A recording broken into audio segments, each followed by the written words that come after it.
mà bây giờ tham đồng tiết muốn á việc quan năng vạ sang để mòn bom ôn mình lọp thừa bị môn màu nó không krom cái đấy nó từ thằng cái đấy để nèศึกษาថ្មីបាទដែលមិនទាន់បានមើលវីដេអូចាស់ៗរបស់ខ្ញុំឥ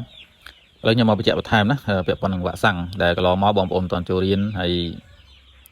មិនដឹងថាធ្វើអីខ្លះនោះហើយមកទល់នឹងម៉ោងនេះពេលនេះដែលយើងចាប់ផ្ដើមរៀនហើយក៏ដូចជាបងប្អូនដែលមិនទាន់បានចូលរៀនក្តីដែលស្ដាប់វីដេអូនេះមើលវីដេអូនេះបងប្អូនត្រូវអនុវត្តវិធីសាស្ត្រមួយចំនួនដែលសម្រាប់មន់យើងដែលកន្លងមកហ្នឹងយើងមិនដែលបានធ្វើវ៉ាក់សាំងសោះណាហ្នឹងហើយអញ្ចឹងវ៉ាក់សាំងទី1ដែលបងប្អូនអាចធ្វើបានគឺញូកាសនេះគឺអត់ប្រកាន់វ័យទេបាទធ្វើទៅលើមន់ចាប់ពីញាស់រហូតទៅដល់មន់ធំមេបាធ្វើបានបងប្អូនចាប់បានធ្វើពីថ្ងៃណាសម្រាប់វ៉ាក់សាំងរស់គឺយើងផ្ដល់អត្ថប្រយោជន៍ឲ្យវាមួយខែធ្វើម្ដងបាទមួយខែទៅមួយខែកន្លះត្រូវរំលឹកឡើងវិញ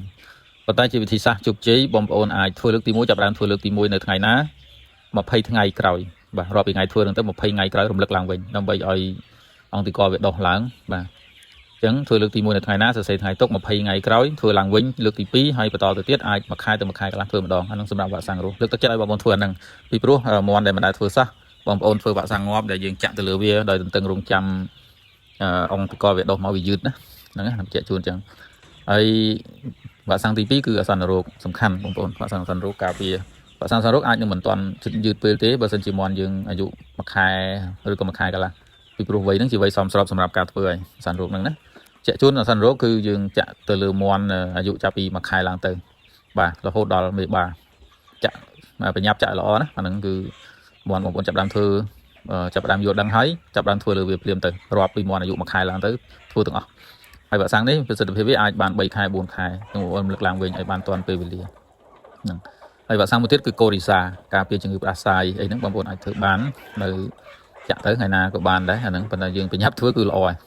ហើយ3មុខហ្នឹងហើយមួយទៀតសំខាន់គឺទម្លាក់ពួកប៉ារ៉ាស៊ីតបាទ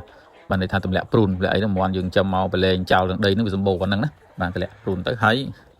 ដើម្បីឲ្យសុខភាពល្អបងប្អូនត្រូវចិត្តទៅដាក់ទៅលើចំណីកន្លែងហ្នឹងអញ្ចឹង4នេះវាសំខាន់វ៉ាក់សាំងចំនួន3មុខហើយនឹងការថែទាំសុខភាព2នេះគឺសំខាន់បងប្អូនអាចធ្វើបានកន្លែងហ្នឹងគឺមន់យើងអាចបន្តដំណើរទៅបានដែរអញ្ចឹងណាហើយវីដេអូក្រោយៗទៀតខ្ញុំនឹងនិយាយអំពីបងប្អូនដែលថ្មីហើយចាប់ផ្ដើមធ្វើកន្លងមកមានបញ្ហាមន់យល់សារឈឺច្រើនអីហ្នឹងបងប្អូនអាចតាមដានវីដេអូបន្ទាប់ខ្ញុំនឹងចែកម្លែកពីវិធីសាស្ត្រក្នុងការគ្រប់គ្រងទៅលើទ្រុងហើយនឹងចាត់ចែងទៅលើមន់ឲ្យបានល្អសិនហើយបន្ទាប់មកយើងអនុវត្តវិធីសាស្ត្រថ្មីដើម្បីចេញដំណើរទៅឲ្យវាបានជោគជ័យតែម្ដងអ្នកនៅលេខទូរស័ព្ទនៅលើវីដេអូនេះបងប្អូនសុទ្ធតែមាន Telegram បងប្អូនចង់សិក្សាបន្ថែមតាមអនឡាញតាម Telegram អាចទំនាក់ទំនងតាមហ្នឹងឬក៏មានជាសៀវភៅបងប្អូនអាចយកទៅរៀនឲ្យធ្វើណាបាទជិះវាងឲ្យយើងមិនដឹងអីសោះចាប់ដើមមកទៅតឹងទឹះធ្វើទៅមានបញ្ហាបាក់ទឹកចិត្តអស់ស្រហុយអស់កម្លាំងមានដំណោះតោះតែងគ្រួសារអញ្ចឹងយើងផ្ដើមដោយមានមូលដ្ឋានគ្រឹះហើយយើងមានទំនុកចិត្តច្រើន